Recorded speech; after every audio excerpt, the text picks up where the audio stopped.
नमस्कार।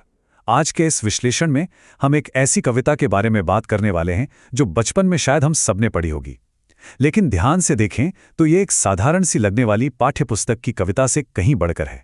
ये एक ऐतिहासिक दुविधा और नैतिक न्याय की एक बेहद रोचक कथा में बदल जाती है। ये सिर्फ शब्दों का खेल नहीं है, बल्कि इंसानियत और दया की एक ऐसी कहानी है जो सदियों पुरानी होकर भी आज उतनी ही प्रासंगिक है। तो चलिए शुरू करते हैं। माँ कहे एक कहानी। सुनने में कितना आम लगता है ना। एक छोटा सा बच्चा अपनी माँ से जिद कर रहा है कि उसे किसी राजा या रानी की बढ़िया सी कहानी सुननी है। ये शुरुआती पंक्तियां उस मासूम उत्सुकता को दर्शाती हैं जो हम सब ने कभी ना कभी बचपन में जरूर महसूस की होगी। लेकिन इस जिद के पीछे जो कहानी शुरू होने वाली है, सच मानिए वो किसी आम राजा रानी की नहीं, बल्कि एक बहुत ही बड़े आदर्श पर टिकी हुई है। अब माँ जो कहानी सुनाती हैं वो कुछ ऐसी है। एकदम शांत सुबह का वक्त है। पिताजी बगीचे में टहल रहे हैं, फूल खिले हैं। तभी अचानक आसमान से एक तीर से घायल हंस नीचे आके गिरता है। पिताजी तुरंत उस पक्षी को उठाते हैं और उसकी जान बचाते हैं। लेकिन तभी वहां वो शिकारिया धमकता है जिसने तीर चलाया था। वो आते ही उस हंस पर अपना हक जताने लगता है। बात इतनी बढ़ जाती है कि दोनों के बीच बहस शुरू हो जाती है और अंत में फैसले के लिए ये मुद्दा राज दरबार तक पहुंच जाता है। लेकिन एक सेकंड रुकिए, यहां ना एक बहुत ही गजब का ट्विस्ट है। ये पूरी घटना सिर्फ एक काल्पनिक कथा नहीं है। इसे पढ़ते वक्त ऐसा लगता है जैसे हम एक ऐतिहासिक रहस्य को सुलझा रहे हैं। ये हमारे सामने एक सीधा सवाल रखता है कि आखिर इस कहानी के इन किरदारों के पीछे छुपे असली लोग हैं कौन। और यकीन मानिए, इनका नाम जान लेने के बाद ये कहानी आपको और भी ज्यादा सच्ची और गहरी लगने लगेगी। तो चलिए इस रहस्य पर से पर्दा उठाते हैं। इन किरदारों के पीछे इतिहास की कुछ सबसे महान शख्सियतें छुपी हैं। कहानी सुनाने वाली वो माँ है यशोधरा, जिद करने वाला वो छोटा बेटा है राहुल, और उस घायल हंस को उठाने वाले वो दयालु पिताजी हैं सिद्धार्थ। जी हाँ, वही सिद्धार्थ जिन्हें आगे चलकर पूरी दुनिया ने गौतम बुद्ध के रूप में पूजा। ये जान लेने के बाद ना इस कथा की अहमियत कई गुना बढ़ जाती है, क्योंकि ये उसी व्यक्ति की कहानी है जिसने पूरी दुनिया को अहिंसा सिखाई। अब कहानी को सीधे सीधे खत्म करने के बजाय यशोधरा एक पॉइंट पर आकर रुक जाती हैं। वो अपने बेटे राहुल की तरफ देखती हैं और उसके सामने एक बेहद गहरा नैतिक सवाल रखती हैं। वो पूछती हैं कि बेटा, तुम ही बताओ, इस हंस पर सच में किसका अधिकार होना चाहिए? उस शिकारी का जिसने निशाना लगाया और उसे मारा, या फिर उस रक्षक का जिसने तुरंत भागकर उसकी जान बचाई? सोच के देखिए, ये सिर्फ एक पक्षी का सवाल नहीं है, ये संवेदना और कठोरता के बीच का एक बहुत बड़ा प्रश्न है।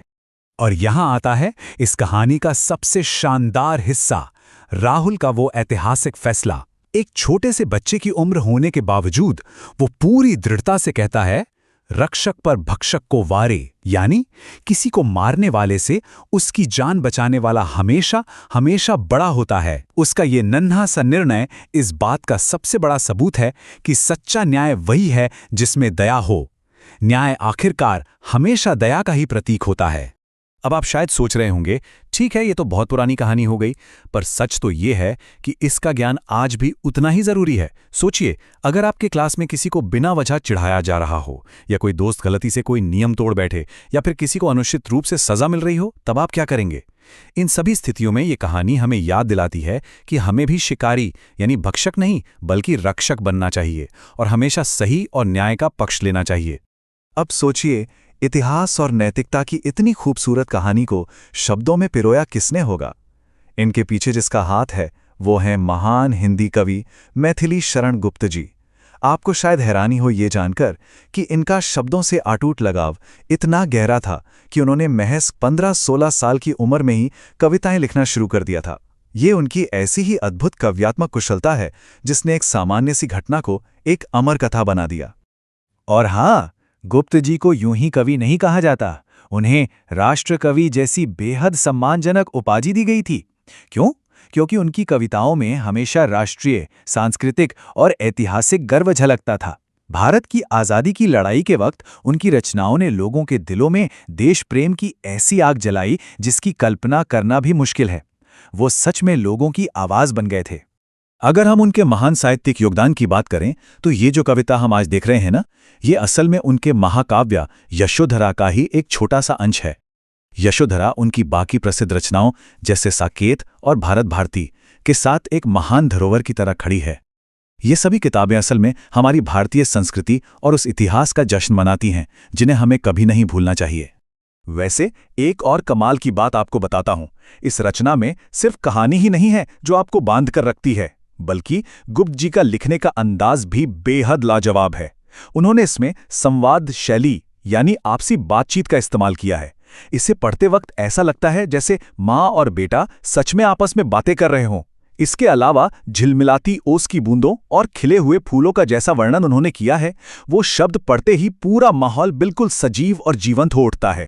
चलिए थोड़ा भाषा की तकनीक को देखते हैं। पंक्चुएशन यानी विराम चिन्हों का क्या जादू होता है, जरा सोचिए। अगर आप कविता को बिना किसी विराम चिन्ह के पढ़ेंगे तो वो बिल्कुल सपाट, फीकी फीकी और भावहीन लगेगी। लेकिन जैसे ही आप उन्हीं शब्दों के साथ कॉमा, डैश और क्वेश्चन मार्क लगाते हैं, तब देखना ये निशान एक निर्देशक की तरह काम करते हैं और कविता में इमोशन, हैरानी और ड्रामा भर देते हैं। बिना इनके तो कविता की आत्मा ही गायब हो जाती है। इस कविता की सुंदरता को और भी कई चातुर तकनीकों से निखारा गया है, जैसे बार बार लाइंस को दोहराना, जो दिखाता है कि वो छोटा बच्चा आगे की कहानी सुनने के लिए कितना ज्यादा उत्सुक है। फिर आती है तुकबंदी यानी राइमिंग वर्ड्स, जो पढ़ने में एक लय और संगीत जैसा मधुर एहसास देते हैं। और सबसे कमाल का असर छोड़ते हैं विपरीतार्थक शब्द, जैसे दयालु और क्रूर का एक साथ इस्तेमाल, जो सच्ची भलाई और बुराई के बीच की इस टक्कर को बिल्कुल साफ करके हमारे सामने रख देता है। तो अपने इस सेशन को खत्म करने से पहले आइए एक प्यारी सी पहेली छोड़ते हैं, ठीक उस पाठ्य पुस्तक की तरह जिसका निशाना सीधे उस बचाए गए हंस पर है।